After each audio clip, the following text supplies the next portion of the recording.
Okay, so we're just going to review different ways to represent relations, and this is also going to help us review domain and range and functions again. So we're going to start with ordered pairs, the one on the left-hand side. So remember that domain are the x's and range is the y's. We put them in order from least to greatest, and we do not repeat values. So if I'm looking at the domain of this set of ordered pairs, I'm looking at -1, 0, and 2. Those are already in numerical order. So all I'm doing is writing in a set, so in a squiggly bracket, -1, comma, 0, comma, 2, and then close those brackets.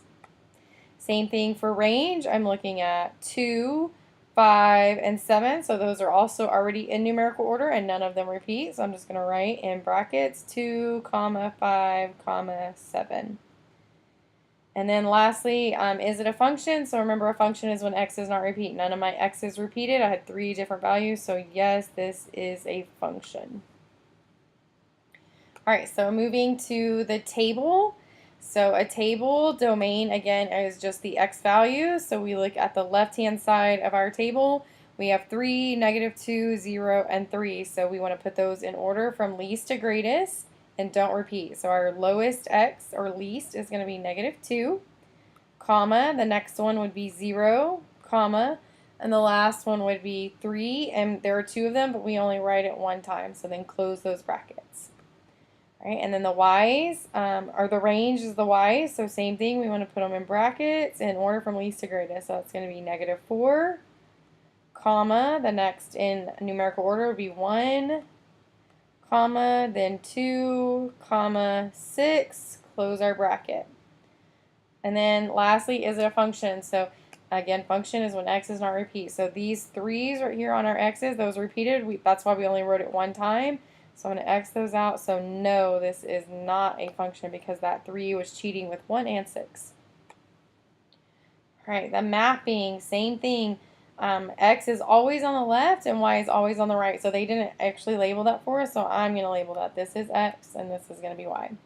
So our domain for our mapping here is going to be the -7 is the lowest, then comma, 0, then comma, 3. So those are already in order for me.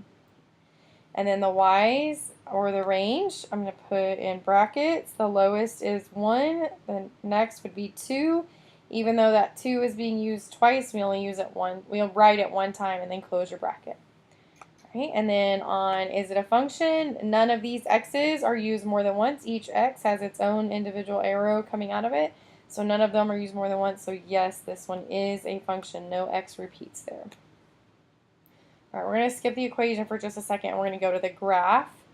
So on the graph, we are looking for domain and range. So this one is different because it's not discrete. So we cannot just list out x's and y's because there's a lot of them. The curve connecting all those points has an infinite number of values. We can never write all of them. So this one is where we're going to use an inequality on a on a continuous set of data. We want to use an inequality.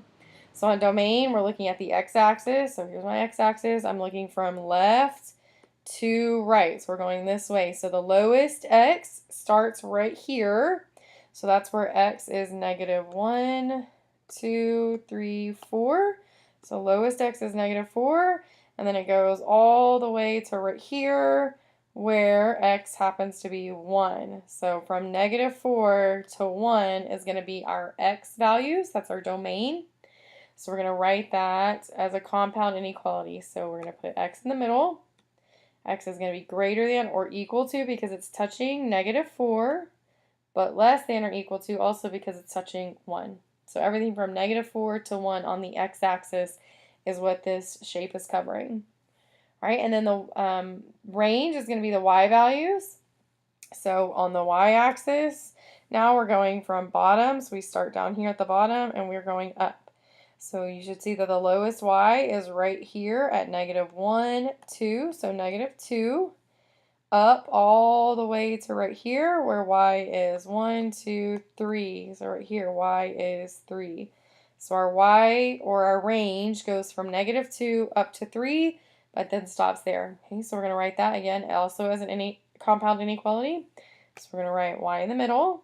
is going to be greater than or equal to -2 is the lowest, but less than or equal to 3. Again, those are equal to because at 2, or at -2 right here and at +3 right here, they are actually touching there. And then lastly, is it a function? So it should pass the vertical line test if it is a function. So I can draw a vertical line here, and you should notice that that x and that x are repeating. Again, closed shapes are not functions, so no, this is not a function.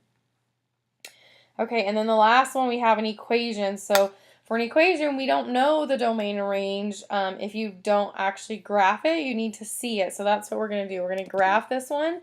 So I'm going to open my calculator, and I'm going to graph y equals x squared minus 1. Before I graph, I do want to remind you that y and f of x are the same thing. So this can also be written as f of x equals x squared minus 1, right? These two things are interchangeable. F of x is y is f of x. So that helps when I graph it because I can do new document, add a graph, and I can leave that as f of x because that is the same thing as y. So I'm typing in f of x equals x squared minus 1. So I'm going to type this in, x squared minus 1, and then I want to graph, so enter. All right, there it is. So you should see that it is a parabola or U shape.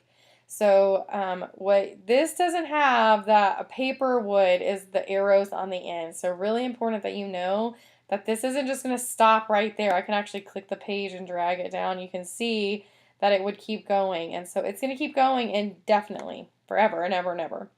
So all the way up from this point right here, up, okay? Same thing on the sides. It's going to keep going up, but also out to the left towards negative infinity and out towards the right to positive infinity. So the domain of this parabola or U shape is going to be everything from negative infinity to positive infinity. So we're going to write that as all real numbers. So we'll write all real numbers.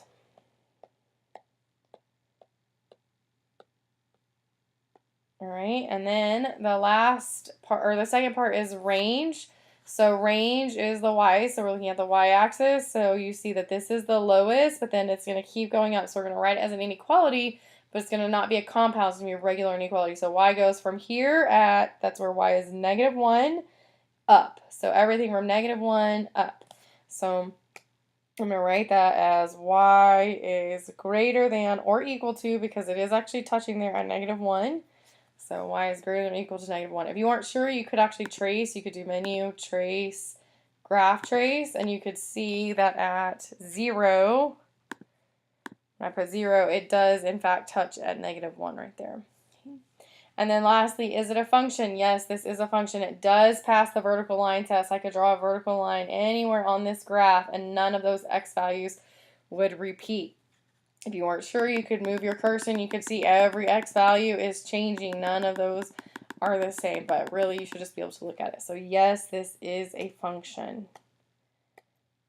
I'll write that. Yes, it is a function. All right, so that's just some more practice on how to represent relations and domain and range there.